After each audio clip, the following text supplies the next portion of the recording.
Ceci est un livre audio autogénéré par Google. 21 juin 1998.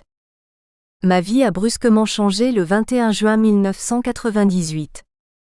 Le doigt vissé sur la télécommande de ma télévision, le sablier de mon existence a pris ce jour-là un cours nouveau. Et le torrent de fiel qui nourrissait mon être d'amorcer sa lente décrue. 9 années à fuir la vraie vie et exister sur le seul autel de la bagarre facile, la bête et surtout la très méchante, jusqu'à cet événement tragique qui allait me sauver d'un enfer programmé. J'ai 29 ans et des histoires fracassantes récoltées aux 4 coins de France plein les poches. De Paris, Saint-Étienne, Nice ou Strasbourg, mes cartes postales sont toutes barbouillées de noir, couleur désastre. L'information capitale, je l'ai prise en pleine face un soir de Coupe du Monde de football. Plus forte que les coups reçus dans le dédale de ma tournée des stades, plus rude encore qu'une droite du gros Mike de la grande époque, elle me laissa sans souffle. Le chaos presque parfait. Ce 21 juin 1998, du côté de Lens, les hooligans allemands marquaient donc de leur empreinte, rouge sang, l'événement planétaire de cette année sportive inoubliable. Dans quelques semaines, Zinedine Zidane et Emmanuel Petit allaient envoyer le drapeau bleu, blanc-rouge, flotter sur la planète ronde et moi j'entrais, piteux, dans le tunnel du repentir. En cette soirée de fête tragique, il laissait sur le carreau un maréchal-chef des logis de 43 ans, marié et père de 2 enfants dans un coma profond. J'ai encore précisément en tête l'image du gendarme Nivelle, étendu à même le sol sur un trottoir du centre de Lens. Je revois l'homme blessé couché face contre terre. Le militaire est inconscient, immobile et semble sans vie. Ce cliché est vraisemblablement tatoué lui aussi, quelque part au tréfonds de ma mémoire. Je me rappelle surtout de ce sentiment surréaliste et étrange à la fois, où la stupéfaction se mélange à l'excitation. C'est le soleil qui a rendez-vous avec la lune sur fond d'ouragan déchaîné. Je suis littéralement paralysé de tous mes membres, et bientôt plus rien n'existe autour de moi. Depuis 9 ans, que mes repères sont basés sur un magma de violence sorti d'un volcan en éruption permanente où se côtoient la force, la terreur et l'agressivité, je ne suis plus dans la norme, bel et bien à milieu des garde-fous d'une vie classique. Oui, à ce moment-là, j'aurais voulu être avec ces types et tutoyer leur cime. Ils avaient touché le Graal, en terrassant l'autorité ennemie. Je devinais leur satisfaction et mesurais l'ampleur de leur acte. Car ce monde, c'était mon monde. Ce monde, c'était ma vie engoncée dans des valeurs touchant à la négation de l'autre. Puisque tu n'es pas avec moi, tu es donc contre moi. La devise est estampillée hooligan. Je pourrais y rajouter avec solennité. Et si en plus tu portes le bleu de l'uniforme, tu es donc contre nous tous. Ici, point de sérénité de l'âme et encore moins de repos du guerrier. Ici, le guerrier n'est jamais fatigué car le guerrier aime et réclame l'affrontement. Un univers de violence avec ses codes et ses excès.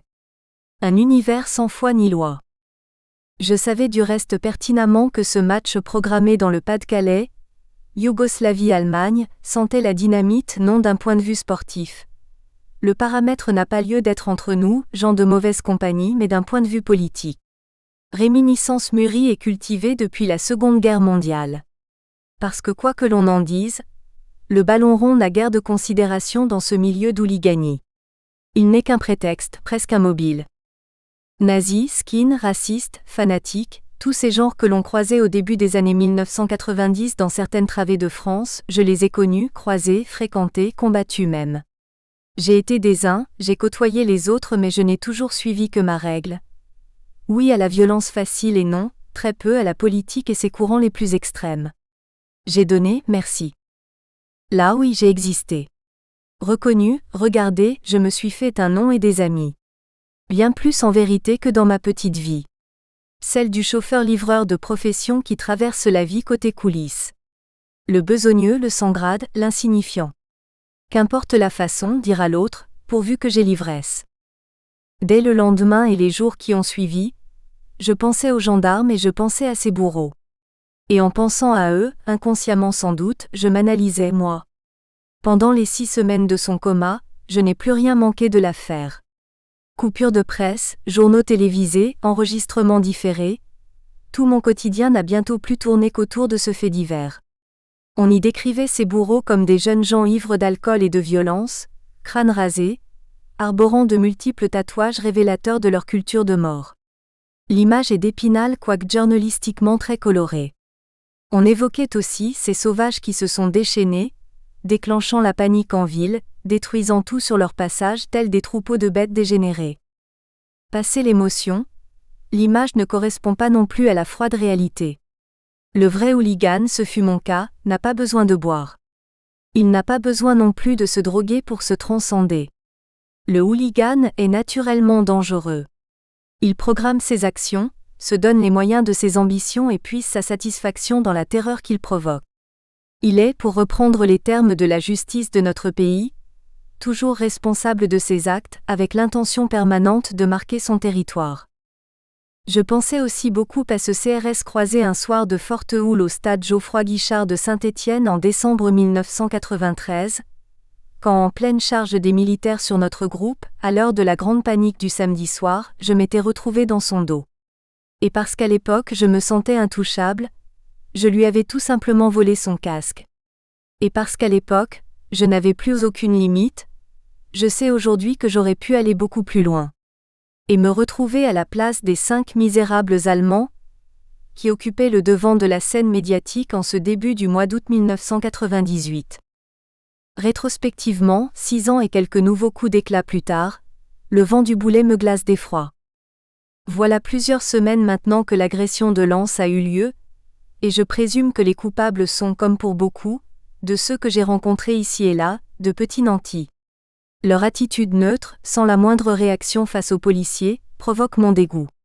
Où sont-ils maintenant les sauvages qui ont fait planer la terreur sur Lens quelque temps plus tôt ? Ils sont rentrés dans le rang et ont baissé la tête derrière l'armée de leurs avocats. Leurs visages ne sont plus les mêmes, leurs vêtements non plus du reste.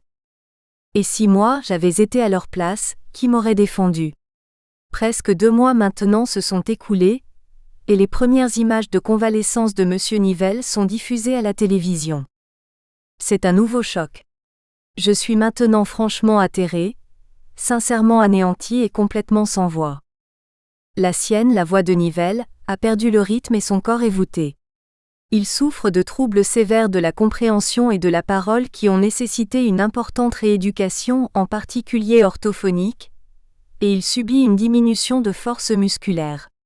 Le gendarme a du mal à marcher, et doit passer plusieurs heures par jour dans un fauteuil. Il est handicapé à vie. Et l'idée que mon père, mon oncle, mon voisin aurait pu être à sa place me saisit soudainement à la gorge. Au détour des images que renvoie le petit écran, comme pour mieux en finir avec l'exécution morale que je m'impose, je découvre sa femme et ses enfants autour de lui et je mesure enfin l'étendue du drame. Qui peut bien mériter ça ? La peur est en moi. Elle atteint tous mes membres. Peur d'avoir fait moi aussi, et peur de n'avoir rien vu, rien compris, rien changé. Peur aussi d'avoir nourri un autre, un danger public qui n'a rien produit de bon. Au fil des heures, je me rapproche lentement mais sûrement d'un précipice sans fond dont j'ai creusé moi-même les contours, à coups de poing américains et de battes de baseball, depuis bien trop longtemps. On dit souvent que l'on revoit sa vie défiler à l'automne de sa mort. Je confirme avoir vu défiler en une nuit tous les clichés de ces combats livrés aux 4 coins de France, à Paris, Caen, Saint-Ouen, Strasbourg, Nice, Saint-Étienne et j'en oublie sans doute, au nom d'une suprématie de pacotille où l'enjeu n'existe véritablement que dans le désir gratuit de frapper, de donner dans les coups à défaut d'avoir su prêter des sentiments. Et tout ça pourquoi ? Pour rien, pour exister un peu plus fort jusqu'à se brûler les ailes, pour optimiser, croit-on, un temps qui vous marginalise toujours plus et vous range dans la case des voyous, des honnies de la société. Cette vie n'est pas la mienne. Réveil difficile chez le Hools de Marseille. Je me sens vidé, perdu et terriblement seul face à moi. Mes repères d'hier ne sont plus ceux d'aujourd'hui. Suis-je ce fou que j'ai reconnu à travers les autres ou suis-je un autre ? Pourrais-je seulement sortir de l'engrenage qui a véhiculé mon existence ? Est-ce d'abord ce que je veux vraiment ? Le monde s'écroule et moi avec. Nous sommes en décembre 1998 à 2 pas des festivités de Noël. L'année égrène ces derniers jours, et je veux en finir avec cette vie que j'ai déçue et qui me le fait bien payer. Je suis arrivé au fond de l'impasse. Tout au bout d'une existence où je n'aurais eu de cesse de faire les mauvais choix, en choisissant les mauvais amis. J'ai trop gâché de temps à ne rien construire. J'ai 30 ans et l'impression terrible du néant. Le constat derrière lequel je me cache est effrayant. J'en suis effaré. Pour la première fois, j'organise ma mort. Cachet et alcool, le cocktail a été fatal pour Philippe, mon frère, décédé 3 ans plus tôt dans un immense abîme d'interrogation. Le 31 décembre de cette même année, ma copine me découvre allongée sur mon lit dans un état sérieux. Pompiers, hôpital, lavage d'estomac et bonne année messieurs dames. Le savon que me passe Valérie n'est pas de Marseille, lui. Le lendemain de mon rendez-vous manqué avec la grande faucheuse, j'ose cette fois venir chercher de l'aide chez cet ami qui tient un bar au cœur de... Nous espérons que vous avez apprécié cet aperçu. Pour continuer à écouter ce livre audio sur Google Play Livres, utilisez le lien dans la description de la vidéo.